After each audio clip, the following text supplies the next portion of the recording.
Evangelho, sejam perdoados os nossos pecados.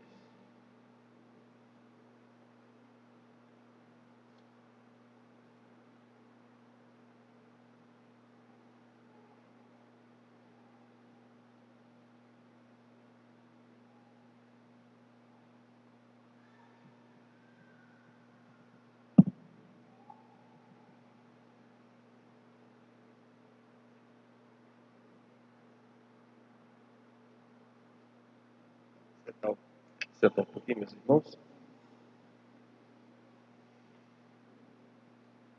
Jesus jejuou 40 dias e 40 noites antes de iniciar a sua vida pública. Esse jejum de 40 dias e 40 noites era muito comum no Antigo Testamento. Vemos lá Moisés para receber a lei. Vemos Elias caminhando no deserto na época da seca em Israel, pedindo chuva. Vimos também Daniel fazendo jejum. Isso era muito comum, existia até a lei do jejum no Antigo Testamento. E tinha vários objetivos, não vem dizer aqui. Mas no Novo Testamento pega esse costume e também essa lei antiga, que nós lemos na quarta-feira de cinzas, através do profeta Joel. Era preciso fazer jejum com lágrimas e gemidos. Já desde o início da igreja, nós vemos na era apostólica a prática do jejum. Mas qual é o sentido que a igreja dá ao jejum? O que deve acompanhar o jejum? E como jejuar? Sobre esses 3 pontos eu gostaria de meditar com vocês hoje. Qual é o sentido do jejum para nós cristãos? Primeiro, tem um sentido vertical e tem um sentido horizontal também.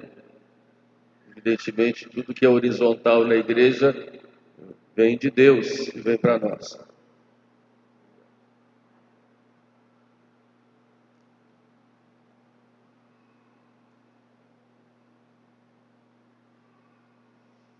Em primeiro lugar, o jejum, ele nos leva para Deus. É esse o primeiro objetivo, para contemplar o rosto de Deus. Nós jejuamos primeiro para isso. Por isso, o jejum, ele deve nos levar a uma união com Deus. Um despojamento de nós mesmos, porque enquanto o comer demais, aí temos o oposto, ele nos atarraca, nos amolece, nos torna com a vontade, nos faz a vontade ficar fraca, nos torna preguiçosos, nos torna, por causa disso, luxuriosos. O jejum, ele vai no sentido contrário. Ele vai nos levar para o alto, vai nos suspender, vai nos fazer ver que existem coisas muito mais sublimes e importantes para nós. O jejum também nos abre a oração e nos dá a vitória sobre o demônio. O jejum também nos faz vigilantes. O jejum é uma forma de intercessão. Quantos santos antes de pedir as graças pediam já jejuando. O jejum nos dá forças na luta contra as nossas paixões. Isso já no início da igreja, os monges e os anacoretas já nos ensinavam. Por isso o jejum nos dá forças no combate espiritual.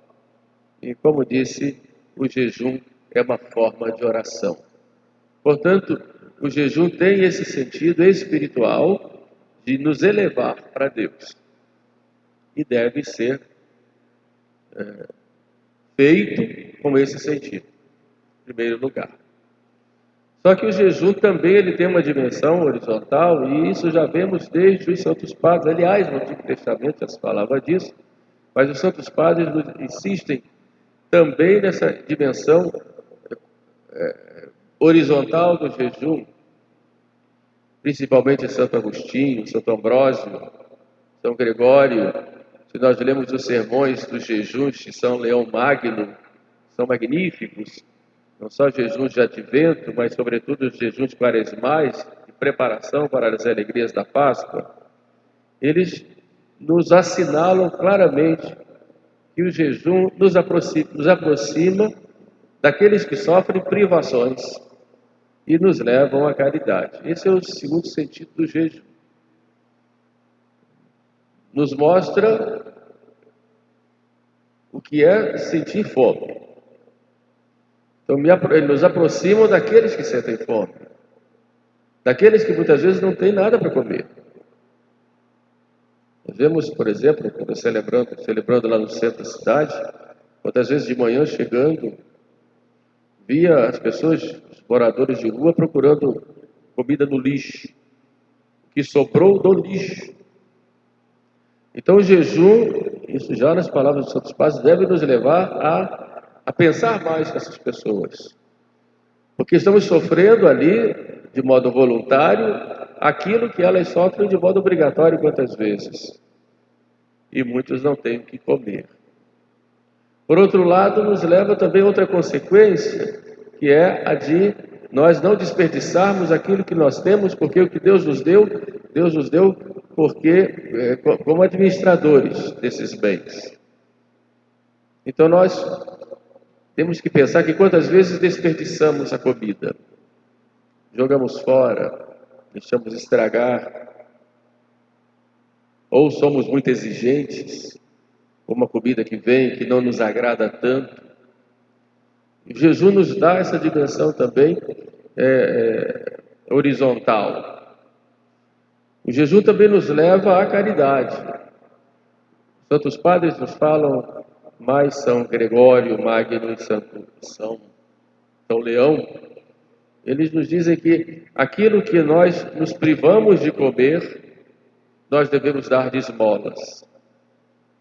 E em Roma havia, em tempos passados, sobretudo no final da quaresma, coletas de esmolas de todas as pessoas que jejuavam. Então, jejuei, aquela parte que eu economizei, põe aqui entre aspas, não é o caso, mas aquela parte que eu deixei de usar, eu vou guardar para os pobres.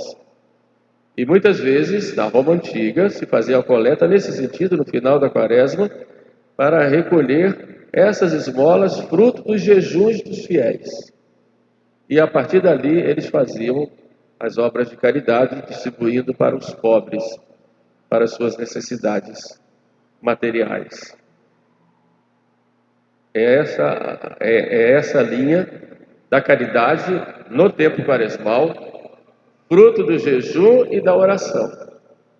São três coisas que nós fazemos na quaresma e que estão inteiramente ligadas. Então, o jejum como centro, porque o tempo é quaresmal. Depois que leva à oração, porque me aproxima mais de Deus, e que me leva à caridade, porque me aproxima mais daqueles que necessitam.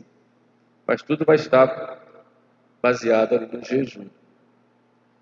Nas últimas décadas, quando se fala em jejum, e na igreja hoje a norma de jejum é muito mais mitigada, só tem obrigação 2 vezes no ano, mas embora tenha obrigações 2 vezes no ano, quarta-feira de cinzas e sexta-feira santa, estou fazendo esse sermão de homilia para insistir com vocês que aquilo lá é o mínimo, que vocês procurem fazer jejuns outros dias do ano.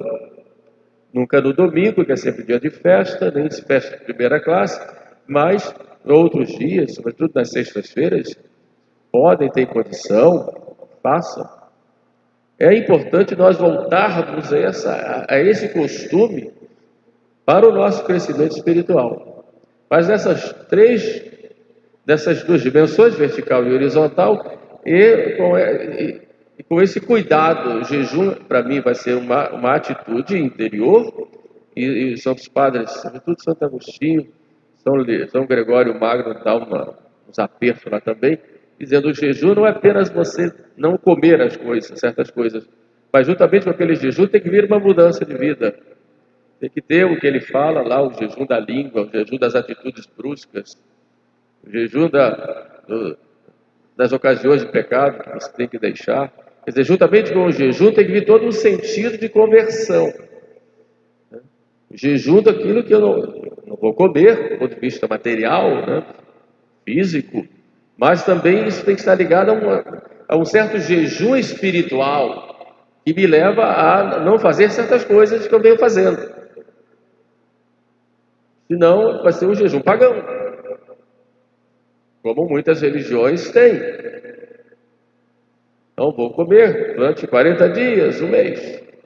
Mas não só o não comer do ponto de vista físico, mas isso tem que ser acompanhado, né, dessa espiritualidade própria do jejum. Como diz lá o profeta: rasgai os vossos corações e não os vossos vestidos. Quer dizer, quando rasga o vestido, que é o sentido da dor, o sentido da penitência, o coração tem que estar rasgado. É isso que esse profeta Isaías quer nos ensinar, e a igreja repete. Os santos padres citam Isaías, inclusive, quando falam do que deve acompanhar o jejum. Portanto, repito, o jejum como centro vai ter que me levar à oração, que vai me dar vitória também sobre as paixões dominantes.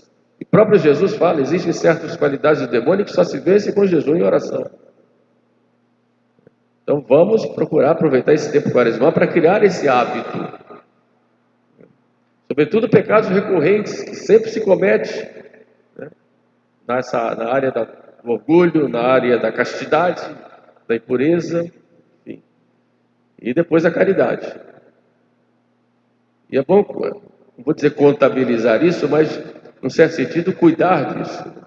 A caridade, que também vai ser fruto do jejum.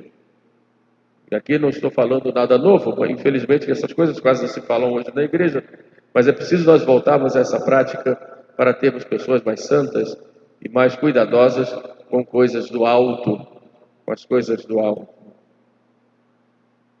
Mas como jejuar?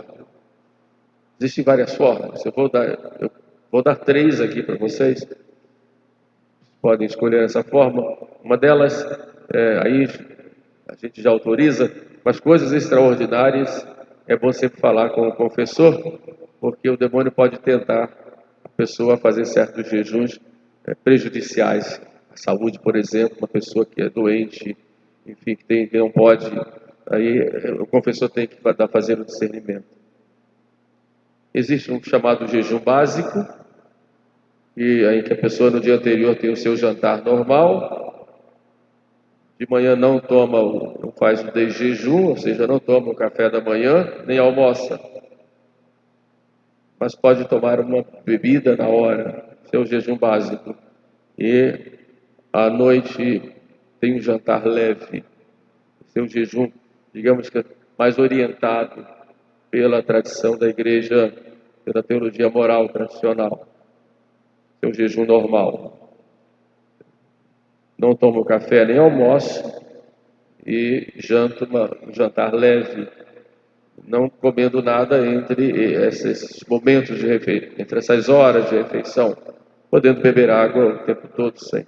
Deve, no caso. Tem um jejum chamado jejum do meio-dia, e não se toma o café da manhã, almoça-se normalmente e não janta, não tem um jantar. Ou então o chamado jejum a pão e água, que vem desde o início da igreja e que em muitos lugares está voltando, que é comer só pão e água nos 3 horários: café, do almoço e do jantar. Não é comer pão e água começando de manhã, terminando à noite, não, só nesses 3 horários: café, almoço e jantar. Não comer entre as horas, podendo beber água à vontade. São 3 modos de jejuar. Aqui é um modo extraordinário, e é bom perguntar: posso fazer assim? Alguns ficam sem comer nada até o meio-dia e depois comem normalmente, não comendo nada entre os momentos de refeição. Também tem uma outra possibilidade de fazer dessa forma. E juntamente com o jejum, nos outros dias que não estiver jejuando, pode fazer abstinência de alguma coisa de que gosta. Fazer abstinência de carne, de doce, Aí fica a critério de cada um. É importante que isso seja algo para que manifeste a sua mortificação e o seu desejo de servir a Deus. O jejum para nós tem sempre um sentido espiritual, sobrenatural. Aproveitemos então esse tempo quaresmal para começarmos a nos adestrar nessa prática. Posso garantir a vocês que faz um bem muito grande. Por outro lado, posso garantir também que o diabo vai atrapalhar. Porque no dia que você vem ao centro da cidade, isso acontece muitas vezes com a gente, e tem que ficar o dia inteiro sem comer ou comer coisa pequena porque não deu tempo, né, devido aos trabalhos e tal, você não sente tanta falta. Mas no dia que você decide, hoje vou fazer jejum, o capeta começa a colocar tantos aromas no seu nariz e torna você meio que desesperado para poder não jejuar. E você é tentado toda hora a abrir aquela porta da geladeira. Então, saiba que ele vai fazer isso. Mas aí que está a luta contra o malvado. Então vamos procurar voltar a essa prática e pedir ao nosso Senhor que nos santifique e que isso seja oportunidade do nosso crescimento espiritual. Eu vinha pensando agora, antes de falar com vocês essa homilia, né, como se Jesus estivesse dizendo, sou visionário, mas uma inspiração. Ensina esse povo a fazer penitência. Ensina o povo a fazer penitência porque está precisando. E é exatamente isso que eu estou tentando fazer com vocês aqui, como padre, como pastor e como ministro de Deus nosso Senhor. Louvado seja nosso Senhor Jesus Cristo.